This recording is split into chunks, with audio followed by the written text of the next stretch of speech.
Hey, everybody. Thanks for tuning in. Welcome to another episode of Maybe I'm Just Not Getting It. I'm your podcast host, Robert Davis. Appreciate y'all for taking the time. Follow me on social media. Instagram is RTD underscore III. My Facebook, Robert Trey Davis III. The podcast is on. It streams on Apple Podcast, iHeartRadio, Spotify, and YouTube, all under the same name. Maybe I'm just not getting it. Like, comment, subscribe, follow, all that good stuff. As I say before every episode, I appreciate your support, feedback, your participation, everything like that. It really makes doing this a lot easier as we continue to trek through this third season. So, with that being said, I'll kind of get to the show. In today's episode, I want to talk about Drake, the musical artist.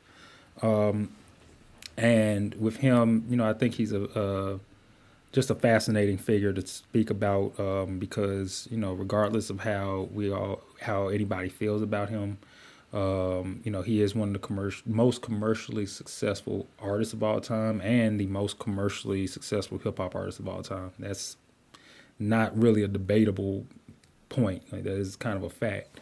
So I think it is interesting. He's a fascinating figure to speak on because of his personality, his brand,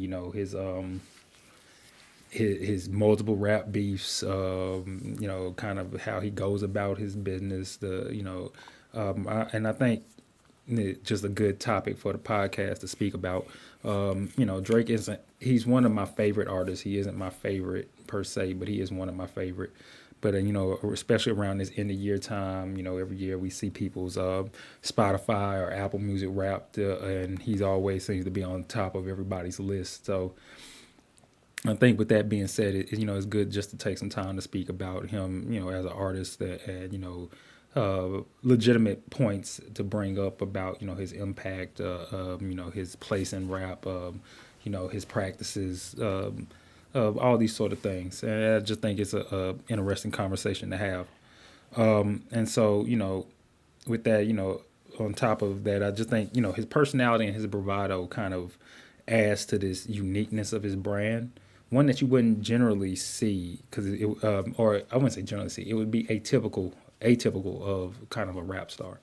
You know, and the and I think that brand, that personality, kind of like the the guy not from this scene but now on the scene type of brand that he has, the kind of like soft, sensitive, kind of like the witty, petty, Casanova-ish type of guy. Is again, it's generally not something that you would think of when you would think of like top rap star, right? But it works for him, and it adds to the uniqueness of his brand in the era where I talked about in another episode this season of a lack of individualism and a lack of creative thinking in all elements of life. He is generally, he can be seen as one of the more individual or true to his own essence, his own brand type of people that you would see out there. And I think that in that reliance on his own uniqueness is one of the things that kind of drives people to supporting him or drives him to being as popular as he is. And I don't think that rap or R&B has I don't think they. I'm not gonna say I don't think they see it, but you rarely see somebody who blends so many different styles and subgenres within those styles together. So you can talk about rap, R&B, pop, and how he kind of blends those together. You can talk about within rap, the different kind of geographical styles that he seems to go after. Like New Orleans, Atlanta, Memphis, Houston, New York, like these different because all these eras have different styles of music. Reggae, he does a lot, like, and they have different elements to it that makes them popular, that makes them unique, and he plays on that a lot down to his the lyrics down to the accent down to the slang that he uses on these songs, to the samples that he uses. And I think it's something that we just haven't seen anybody do before, at least not to this level, or not to this level of effectiveness. And I think all these things make him an interesting figure to talk about because there are so many different sides and styles of him. And I think that's interesting because it all still, I think, genuinely reflects who he is, and it's genuinely under that same person. But I think Drake, depending on who he's with or where he's at, it depends. I don't want to say depends on the type of Drake that you get, but it depends on. I mean, I think it largely impacts the type of person that he is, and I think that's naturally who he is. And I think that's weird to say and weird to see, but I think that is, and I think that's one of the reasons why I chose to talk about him on this episode. And there's a lot of questions, I think, and legitimate ones at that, as to is his presence in rap authentic? Is his presence in rap positive? Or does he even need to be a positive or authentic presence when, those same questions or those same criticisms can be drawn on so many different other artists? So I think all of these are legitimately things to ask, legitimately things to want to bring up. And, I think just kind of like I said, the topic of today's episode. And so why this particularly matters, I mean, as I was saying before, I don't think hip hop has ever seen a figure like him, that kind of toes that line between pop star, R&B star, rap star. Um, and like I was saying, like I think it is a testament to his adaptability, and also a testament to his ability to kind of be creative in his own right, to kind of blend those lines, as seamlessly as he does. And we've seen a lot of artists blend the line between rap and R&B. We've seen artists blend the line between, R&B and pop. We've seen some artists even try to blend the line between rap and pop, but never like all three at the same time, individually and at the same time as he does. And I think it's quite diverse and quite interesting to see from the same person, especially when again their background is so uniquely outside of hip hop. And I mean, it's interesting to me. Um, and I mean, I think the thing about Drake is that I think his brand and his music, not just his brand, it attracts fans of all demographics, which also I think is unique to him, not unique to himself, but it's a testament to why he is as successful as he is. I mean, we're talking about again, different races and nationalities, black, white, Hispanic. I know in Toronto there's a large East Indian population. There's a large African immigrant population, which have both. He has a lot of fans in. Um, in America, like I said, it's black, white, Hispanic, Asian, all across the board. Like, and I think just that race nationality part is not, like other artists are able to expand across those borders too. So it's not like, oh, this is something only Drake does. But I think it is a testament to why why his fanhood is as large as it is. Gender, both men and women generally. I know Drake says he makes music for women, but men generally, if women are vibing to music, generally men will if it's something that they can relate to or somewhat like, they'll come into that same area. And so that age, my dad isn't a Drake fan, but he's 81. He knows what Hotline Bling is. Like his music is relatable to all ages, or at least catchy enough that all ages can kind of pick it up. Some particular songs, some not. But again, that's a testament to being able to make things that people across different areas, different brands, different ages, different walks of life can really bring themselves into. And I think it's just a strong testament to who you are as an artist, to be able to kind of toe those lines, and personality. Like, I mean, I think Drake has fans like of your preppy people, your thugs, your hip hop fans, your pop fans, all across the personality spectrum and scheme. He also is able to kind of draw fanhood from, which again is interesting given who he is and his personality, being kind of like the preppy, corny, cringy even at times kind of guy. Not from this like always kind of like the outsider looking in, not from the rap scene, but I'm on the rap scene type of thing. And I think it's just it is rare for somebody to be able to what's the word I'm looking for? It's rare for somebody to be able to appeal to so many different pockets while still seeming to be within themselves. Um, and I think it's not something I think every artist could do. Um, and his success, and another reason I think it's important to talk about Drake is that his success in general transcends what most artists in across history has been able to do. We're talking about, as he brags about all the time, somebody with more number one singles than Michael Jackson, who I believe held the record. Like that is extremely impressive, regardless of the genre, regardless of the time era, regardless of anything. Like that is beyond crazy to do.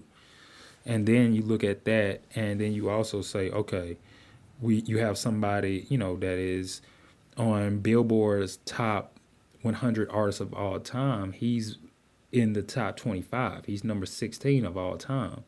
Not only is he number 16 of all time, he's the highest rated rap artist that they have, and damn near like the second or third highest R&B artist. Like, so you look at that and you say to yourself, like this is somebody that is extremely accomplished and successful within the music field, and I don't think that can be overlooked. And I think sometimes we have a tendency to try to overlook success, um, in a way that it tries to be like, oh, just because you did that doesn't mean that you're good at it. But I don't think that you could do all of that and not be good at it. You know what I mean? Um, and I think since the beef with Kendrick Lamar, he's become an even more polarizing figure. And his fanhood, I don't, and it's died down. Like the whole divisiveness and the fanhood, I think, has died down now because I think just so much time has passed since that era.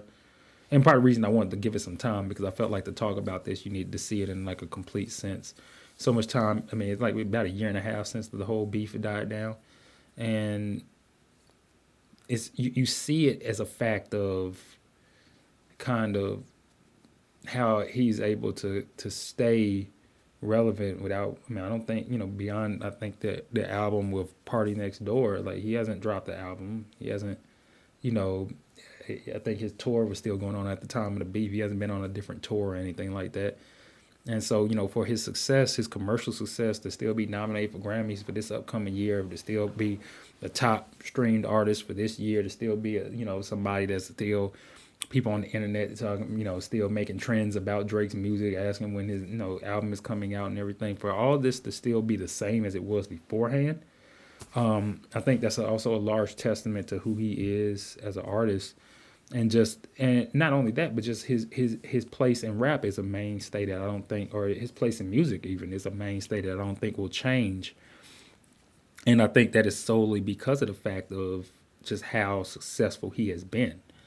Um, and so you look at that, and like I said, it's either a lot of times back in that era of time, it was a love him or hate him type of mix. I don't think it's as divisive as that now, but it's always people that generally that it's always going to be people that feel strongly against them and feel strongly for them.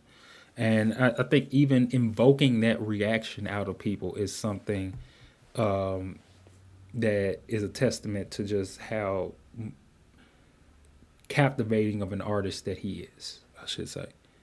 Um, and to speak a little bit more about that beef, I think it was a concerted effort, and I don't think it was a concerted effort on Kendrick Lamar's part, quite frankly, but it was a concerted effort, I think, on a lot of the artists that surrounded that, and a lot of just kind of like the pop culture or the internet way of trying to cancel or end Drake, and I just don't. I don't say this often because I don't generally believe in the concept of being too big to fail, but I do think in the sense of music, he is too big to fail. In the music and entertainment industry, I think Drake is too big to fail. I think his reach and his brand is so seeping into so many different areas and it's so synonymous with so many different sounds that he couldn't that I just don't see that happening. Not to say that it couldn't, I just personally don't see it happening. And I mean I think that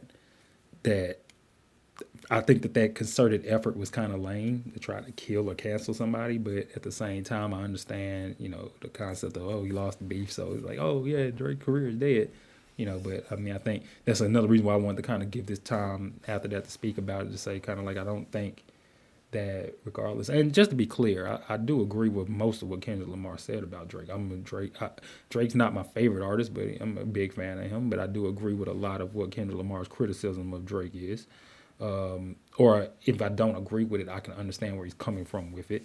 But I don't think it really matters, because if we're talking about music, it's at the end of the day going to be, can you relate to the people and can you sell? I mean, it's a competition in that regard, and nobody beats him in that. And I think that's one thing that irritates people, is that he consistently disses people, beats with people, and it does not impact his ability to be successful. Where oftentimes we would see people, take the wrong shot at somebody or something like that, where it seems like even if he does, it does not have a long term impact on him. And I mean, I think there's fair questions to ask, or there's fair question to consider when we talk about Drake, right? Like, I think, there's a fair question on, is he a culture vulture? I don't believe so, because I think I don't believe the concept of culture vulture in rap. I really don't. Unless it was like that. Was it Macklemore and Ryan Lewis? I don't even think they were a culture vulture just because they won that Grammy for hip hop. I mean, I think, if you're making music, you can't be told what music you can and can't make. And if something influences you and you make it, then that's your music. I also think that, Drake being, half black from Toronto, a town where at that time when he was coming up wasn't like a hip hop epicenter or a black culture epicenter. I think it can be seen as somebody, again, that is an outsider to what you would perceive to be the norm.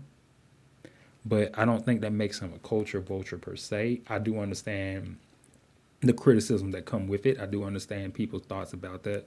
But personally, I don't. I mean, I don't think that's the case, because, I mean, I think any and everybody can. People move out to LA to pursue music, or New York to pursue, their dreams or stuff all the time. But they make them a culture vulture to that particular area because they're not, because they might have been from like Midwest of Nebraska and they chose to make themselves somebody new when they moved out somewhere else. I'm not sure.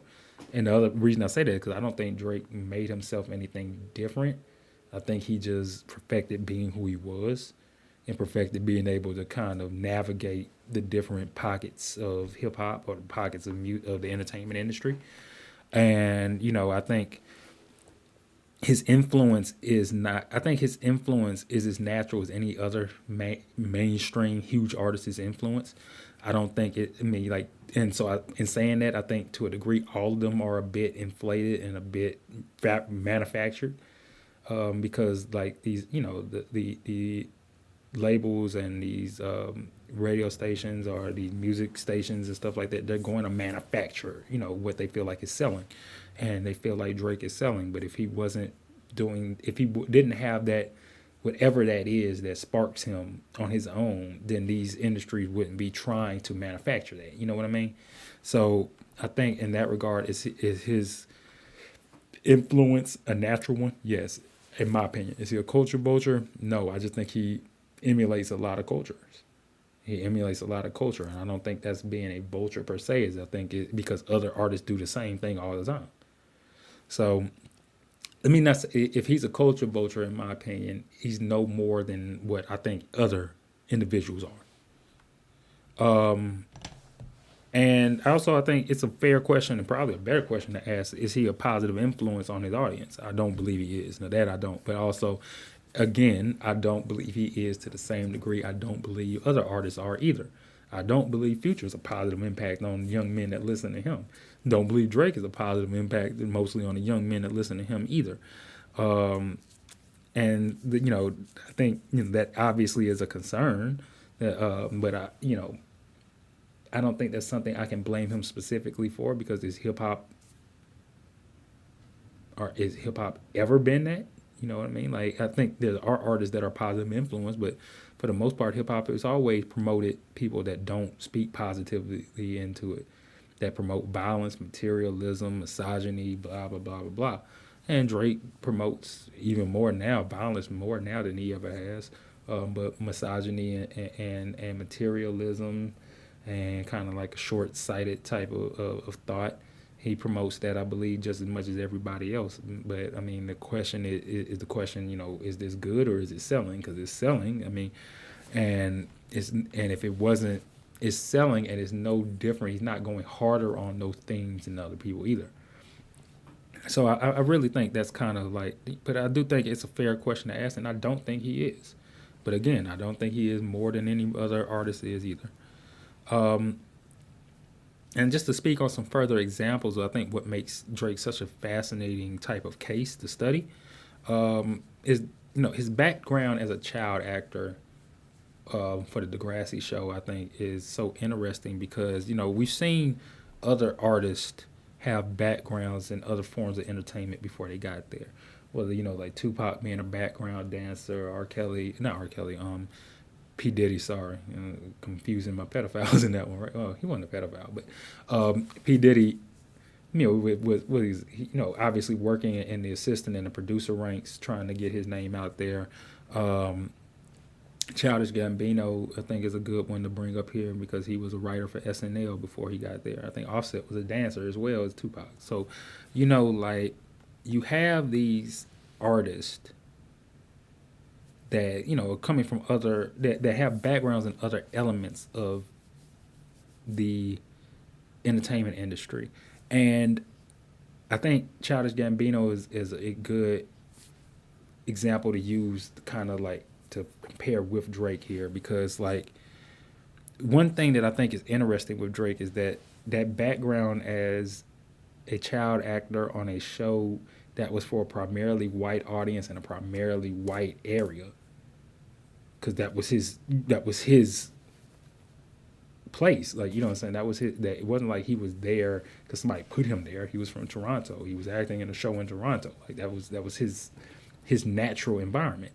and I think that's so interesting because you wouldn't primarily see that, and you wouldn't primarily see somebody that's coming from one of those primarily white type of environments and factors to be somebody that would be so prevalent in these ultra black, ultra urban, ultra hip hop arenas. Um, but yet he has. I mean, and like the reason I brought up, like I think Childish Gambino is a good um, alternate example to use here. Is that again, Childish Gambino was a writer for Saturday Night Live, a comedy writer. He was a stand-up comedian, and while he was a black man expressing, his thoughts and his opinions from the concept of a black man in America, he had a large white following. I mean, he still does have a large white following, and I think that really, like, as we see Childish Gambino now, or even in his, like, I think he's a little bit beyond his prime now, but I know he's had those health issues and everything. Like, his audience still, while his audience does have a lot of black people in it, it still has that base of kind of like the alternative, the white alternative type of feel to it. Where Drake really has been able to kind of solidify himself as a black artist. Played in extremely black places, played in every strip club in America, played in trap houses, played in every club, played, like these are the sort of of places you wouldn't expect him to be in. And then when you take a look at his personality and his style, kind of being the preppy, almost kind of cringy, what's the word? I don't want to say creepy, awkward, the white kid who hangs with black kids type of thing, being emotional, being kind of petty at times, sensitive. And these are words he used to use for himself. Like, I'm not trying to like make jokes about it, but like, you wouldn't expect that personality style to be so effective in these arenas, and you wouldn't expect his music to draw so what's the word I'm looking for? You wouldn't expect his music to draw so effectively and to be so popular within just completely, utterly black spaces. But they have been. And that's been the primary factor moving of his music. Um, and so, I just think that it is interesting to see somebody that has such a background, that has such this personality that is so atypical of what you would expect from a rap star or an R&B star or R&B star, but what you more or less would expect from a pop star, really, and to be as prevalent as he is. Um, and I think one of the reasons why that is that musically, I think Drake is very strong. Like within the craft of making music, I think he doesn't have a particular weak spot. Like I think lyrically, he's one of the better lyricists. I'm gonna talk about later about like the ghostwriting and the stealing songs type of stuff. But I think lyrically, he is one of the better lyrical artists that are out. I think he does a good job of making hooks that are catchy. I think he does a good job of making different vibes of songs, different stuff that you can dance to, stuff you can sing to, stuff you can chill to. Like I think he does a good job of that. He does a good job of switching his sound up at times to match different vibes or different energies. And he's obviously a singer and a rapper, so he does a good job mixing that. Um, he has great production over his music. So I think because he is so strong at that, because he can do that so efficiently, it does put him in a position to where he is looked at as and rightfully so, as an extremely talented musical artist. Because if you look at the different concepts that you would generally judge a musician by, especially a rapper, he seems to hit all of those at a high level. Might not be the best. You may think there's somebody better at particular areas or not, but he does hit them all at a pretty high level. And I think that's kind of one of the more interesting things about him. Um, and I think one thing to kind of switch up a tad bit is or to come back to kind of like the cringy side of it is that the clothing choices and the hairstyles and stuff at times can be kind of cringy, but they go back to that's the uniqueness of his own brand, and it tends to sell for people.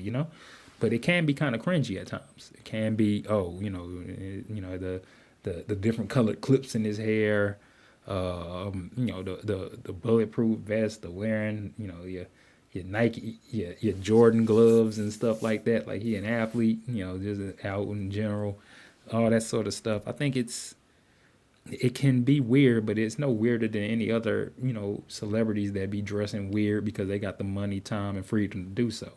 So I can't criticize him for things that I think other people openly do as well. Well, I can't criticize him more than I criticize other people for things that they do as well. I can say it looks weird to me, but like that's his right to look weird. Um, but it is something, and again, I think it just adds to that uniqueness of his brand that makes people kind of interested in him in a sense. And so like the thing that I wanted to ask, I mean, nothing I wanted to ask, but like the concept is like, is he tapping into musical styles or is he being a copycat? Because Drake taps into a lot of different musical styles. Let's just stick within rap. You have reggae, you have, well, reggae isn't rap, but let's bring that particular sense of rap and rap adjacent. Like the Toronto kind of R&B rapish style, especially when he first kind of came out. The New Orleans bounce type of music that we heard, and stuff like I keep one. I cannot remember the nice for what and that sort of in that era of it, where it was a lot of New Orleans bounce type of music. A lot of his music has been Houston kind of based, or Memphis, that slow, that chop, screw, slurred type of style to it. And also a lot of his success has come, to Kendrick Lamar point, has come from Atlanta and that Atlanta style as well. He's also made like the started from the bottom, like your New York type of style music as well. And I think, is he a copycat or is he just good at emulating musical styles into his own music? I think it's a bit of both. And I think, to be a good musician, you have to be a bit of both. So I can't really claim that, it's bad or it's good one way or the other. But I think to be a good musician, you do have to be a bit of both, because you do have to be able to emulate other styles, to change your music up, to be able to show that you're not a one trick pony. And at the same time, I do think that that also means you have to do that in a way that is authentic to you and respectful to what you're to the sound that you're taking from, and to the the culture you're taking from. And I think he does that a way that he at least believes is effective, and he believes is respectful. And that's really all that you can ask for, quite honestly. And so I think, the answer to that question, is he a copycat? I mean, no more than I think any other musical artist. Snoop Dogg has copied every musical style that you can, from a gospel to soul to all the, like, is he a copycat, or is he just trying to do new things with his music to, to reach people?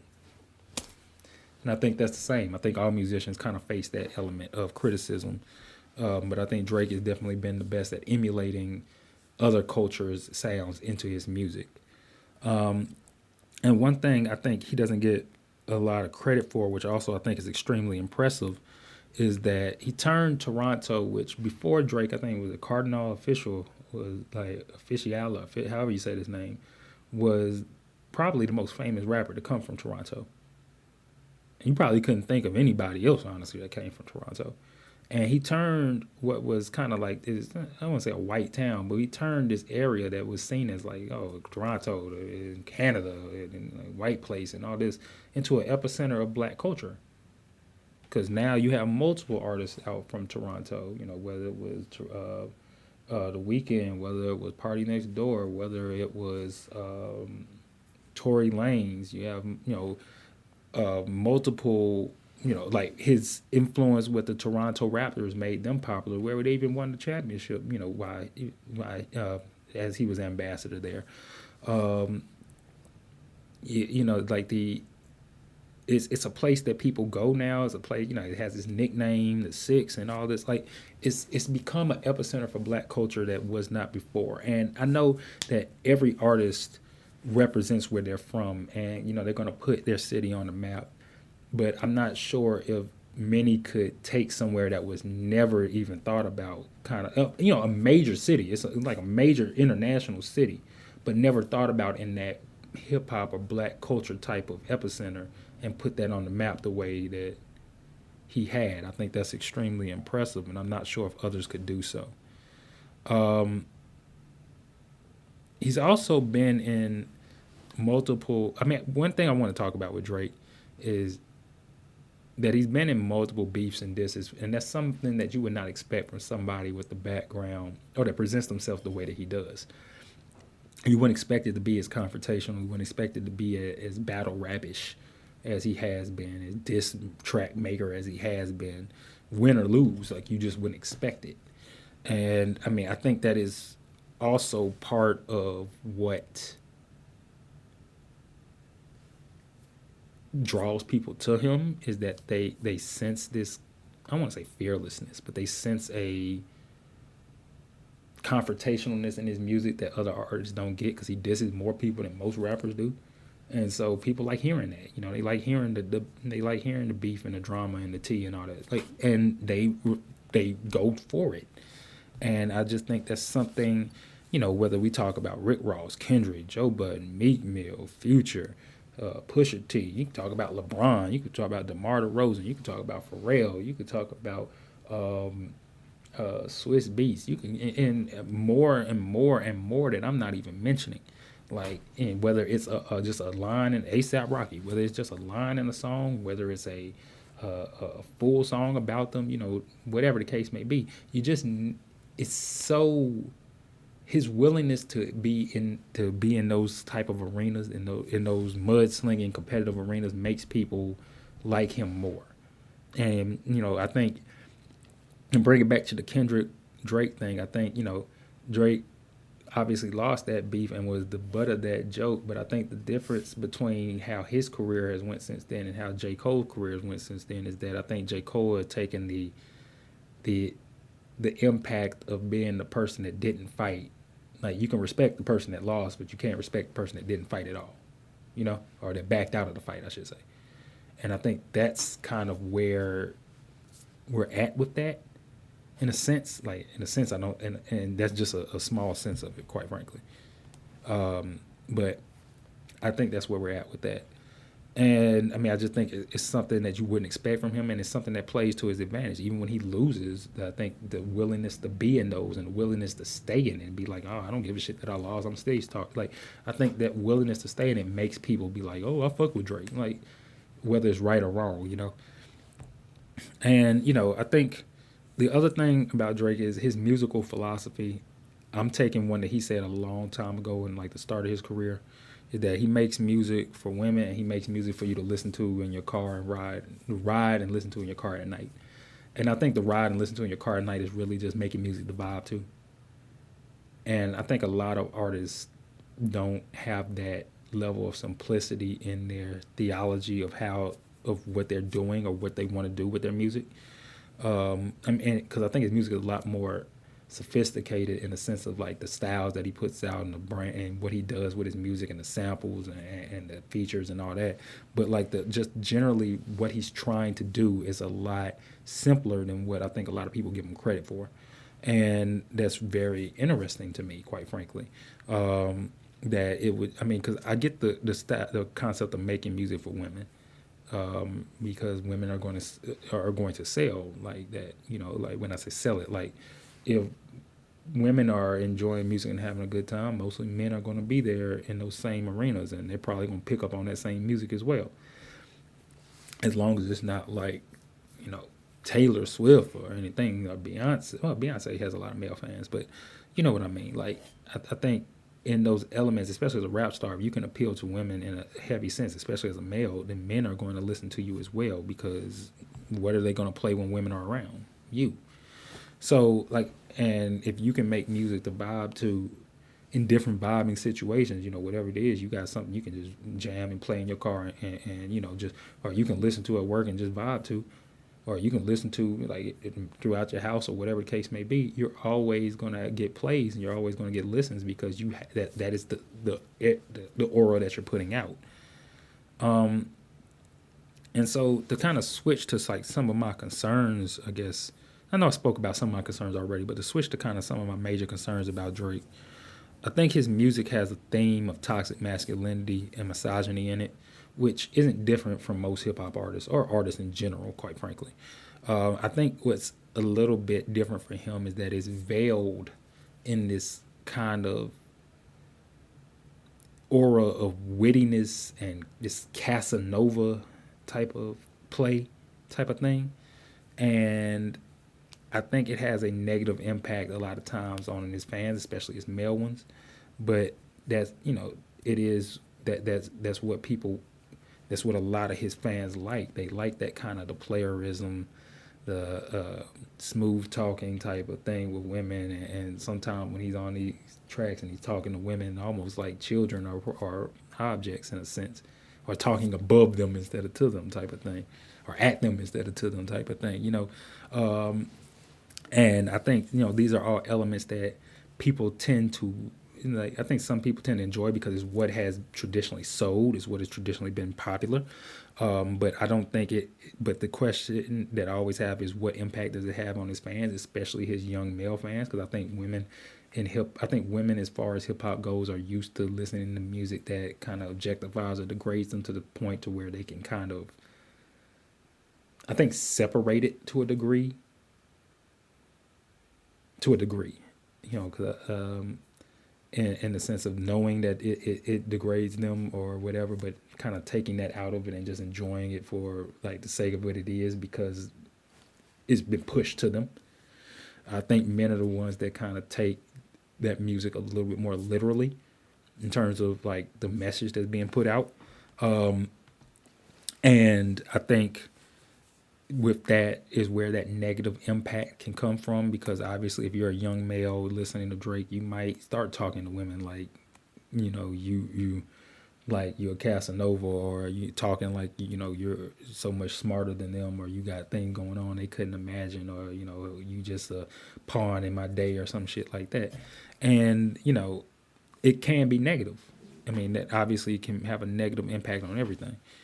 And I mean, also, I mean, I think, but as well, I think that it's the same thing that other people do. I think the Casanovaism and stuff, even with that, is the same thing that other people do.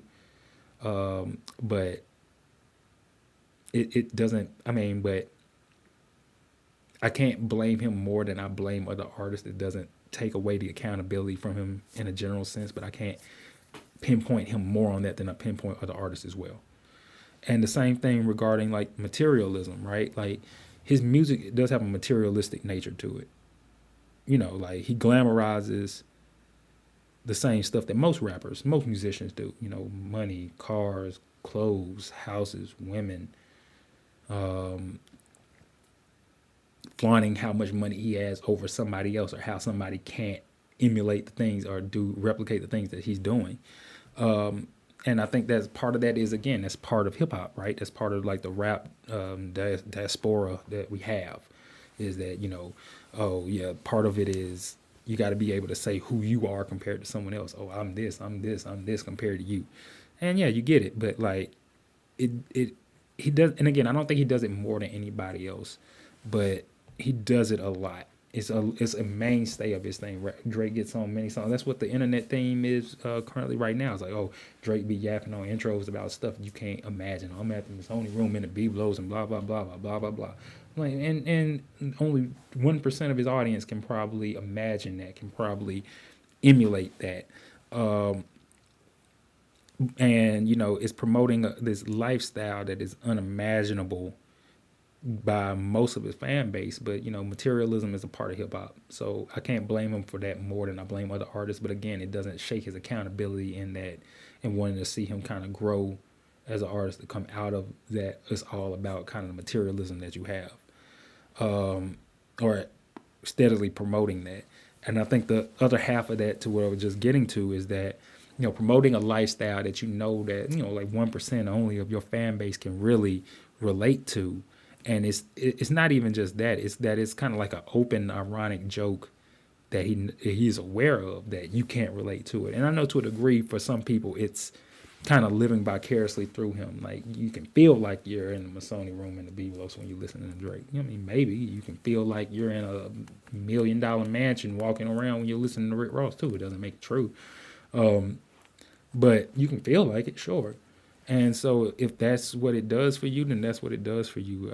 But I think it is, kind of weird. It is that open, ironic joke that I know that people can't relate to this, but yet they are buying it up and eating it up as if they could. And I know when I'm talking about this stuff, about my private jet and how many bags I'm packing to go on this trip, or how many girls I got going with me, or what this woman gonna do for me because I just said you gonna do this for me because she, I'm a rich guy and she gonna do that. Like, these are things so many people can't relate to, but maybe they want to relate to. Maybe they want to see it. Maybe they want that to feel it. Maybe they just want to feel it. And I think he provides that outlet for that. And I think it's a lot to be said on, is that healthy? Is that wanting of that outlet healthy? And that's a kind of a sociological thing. That's probably a different topic for a different day. But in order to just coming back to him, it is a weird open joke that that people really can't relate to it, but yet they love it. And I think a valid criticism that I have consistently had of Drake is that I believe he's too old to act the way that he does a lot of times. Whether that is the pettiness of arguing with people or taking shots at people about stuff. Sometimes I'm just like, what are we talking about? Or, like, even in his music, he talks about, the girls he dated being 22, 23, 24, 25. I don't believe Drake's a pedophile, but I mean, he could be prone to that the same as most other probably artists could be, I suppose. But I think the criticism of him acting too old for his age is valid. It's very valid. It's beyond valid, quite frankly. It is very evident. Um, because I think if there is one element to Drake music that lacks, it's the fact that it does not have a lot of personal growth to it over time. Like if you track his career over time, a lot of his music now sounds the same. It doesn't sound the same per se, but his versions of growth is not really growth. It's just a change in his attitude. And I think that is kind of I think that's I don't I mean I think that's kind of weird, but at the same time, often the reprieve that I've given him is that I can't expect growth out of you that you don't have. And if that is the growth that you've experienced in life, then and you portray that in your music, then you've portrayed growth in your music that is authentic and relatable to you and what you've done. And I can't expect anything outside of that. I can't expect you to be somebody that you're not. I can't expect you to do what I think you should do for your age if that's not what you think you should do for your age. You know what I mean? And so that's kind of where I come from. Like my thought on that is that I do think he's too old, but one, does it matter? No, because his music still sells and people buy it regardless. Do I think that Father Time, when Father Time catches up to Drake, is gonna have an issue? Maybe he may just be like his dad. His dad acts like his dad seems like one of them guys that's in kind of like a time loop himself, and maybe he'll just be like that. Like I don't know, but I think it is a valid criticism, but I also think of whether he's shown personal growth, but I also think if he may have shown his personal growth may look differently than what we just expect it to be. And if that's the case and he's shown that, then I can't ask him to do something he's not because that's inauthentic to him. Um, I also think, concern I have is that, just the same as for any artist, and he's not the number one artist that this has happened to, but musically his style has been over replicated and over copied. The rap singing, I think even just the way that he rhymes at times has been overly replicated by people. Um, Not as bad as other artists. Quite frankly, I think Future has been the most overly replicated artist maybe of our generation, hip hop wise. I don't remember music. I don't say I don't remember music. Music sounded a lot different before Future came out, before he got popular. After he got popular, everybody was doing that. Like, and I think Ja Rule walked so Future could run, but like everybody was doing like the Future brand of music. No, I say Ja Rule walked, so probably T Pain could jog and Future could run. And I just think but Drake, in a sense, is almost like Future in that rapping R&B sense. But I think his avenue provided a lot of other artists a chance to kind of sound like him, to do those similar things, and imitation is a great form of flattery. Like people are going, if they see you as successful, they're going to try to emulate that. So I get it. It's just it is kind of uh, overdone at times by a lot of different artists. And to speak on the kind of the musical business side of it to a degree, concerns you have with Drake is a lot in that regard. I mean, because he's had a controversial history of stealing songs. He's had a controversial history of having ghostwriters. You can think of songs like "Closer Than My Dreams" or something like that, where you could find who the original artist was and be like, He didn't steal that song, but see, like essentially you took somebody else's song and made it your own. And I don't really The ghostwriter thing I don't really pay a lot of attention to because I think most rappers have ghostwriters. It's just the concept of being honest about it. I think is the issue. But most rappers have ghostwriters, and most ones that say they don't have ghostwriters, and you can hear it a lot of times. And I don't think Drake he writes a lot of his own music. You can hear it in terms of just the verses and the lyrics that come out are very personal to him. But I don't think any artist, especially that's making the amount of music that they're making, that you make when you're at that top level, could really be out there and not be having, ghostwriters or some sort of support or assistance at some point. But I also think that you have to give, your ghostwriters their just due and credit. You have to give, the people that you take these songs from their just due and credit. And I don't, and they're just due their credit and their fair compensation. And I don't feel like at times, and I think that's been the argument against him, is that at times he has not. And again, is I'm not, I can't argue that on him more than other artists, but it does not um, escape him from that accountability of being better, a better business person in that regard either. And I think that is where he has been kind of shisty on some people, but I mean that's been the case, and also with the shelving artist thing, like the I Love McConan guy, what was it, Block Boy JB? Like he has a good, well, he didn't shelve Block Boy JB. That was more of hopping on a lesser known artist song, and then it becomes so famous because people think it's yours. Four Bats, same way. I Love McConan, even though he signed him and kind of shelled him after, same way. And like you can't. Not even Weekend kind of. I don't know if the Weekend felt like he was shelved, but like his Beyond Party Next Door, frankly, his because I don't know, I don't remember if Division is OVO or not, but Beyond Party Next Door, his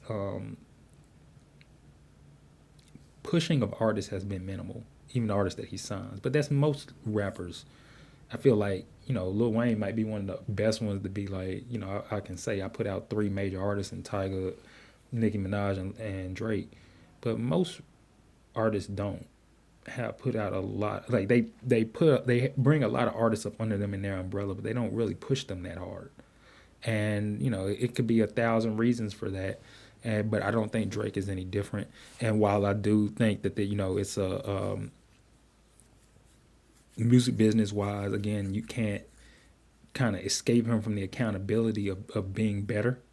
At the same time, I can't blame him. I can't say he's different, or I can't key in on him more than I could key in on anybody else.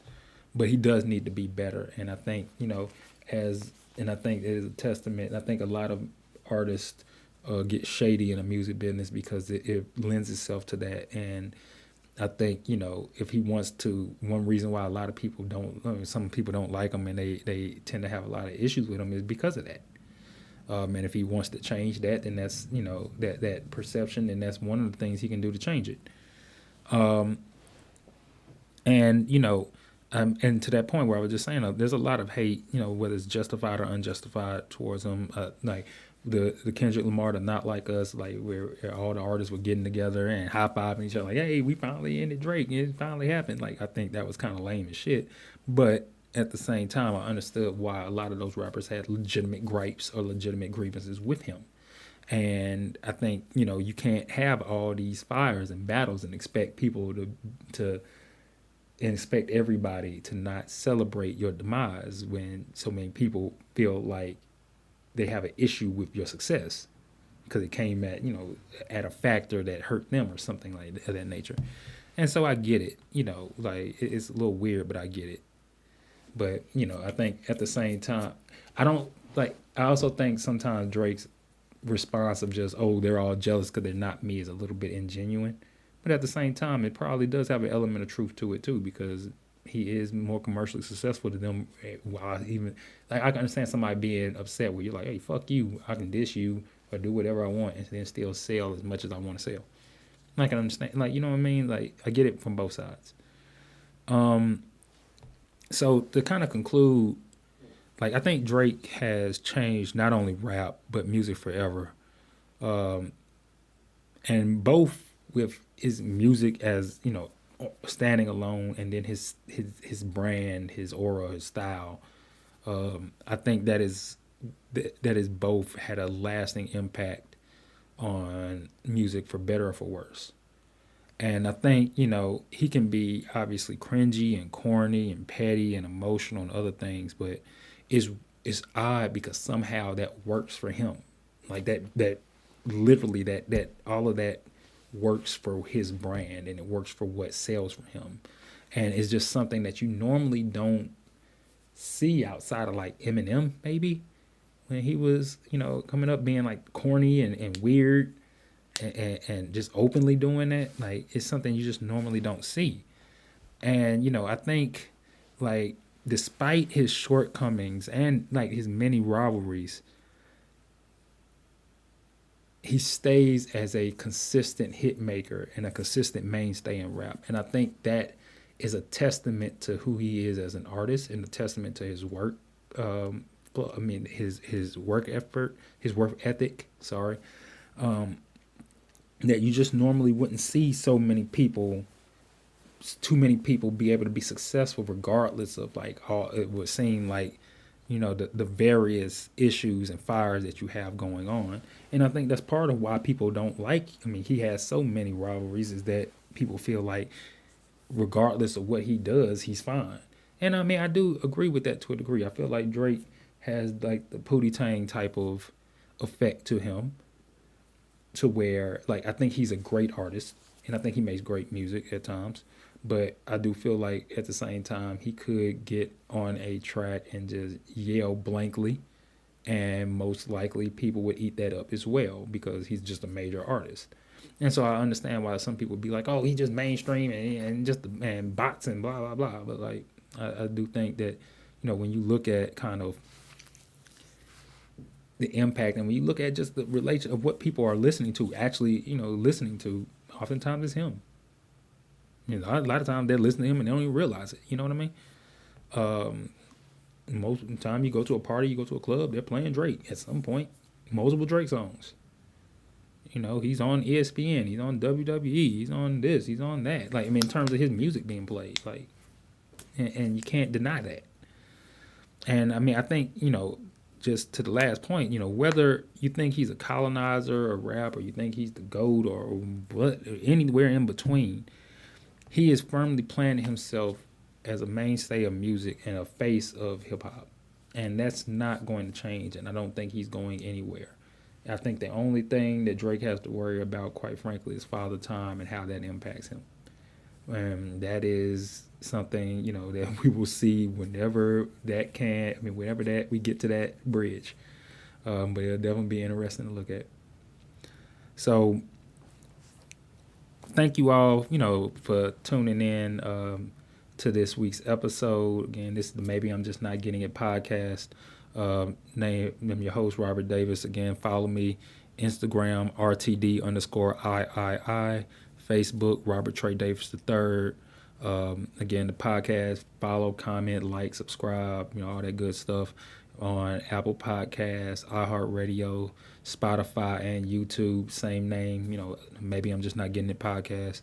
Appreciate all your feedback. Appreciate everything that y'all are, all the engagement y'all are giving. And I'll see y'all on next week's episode. All right, peace.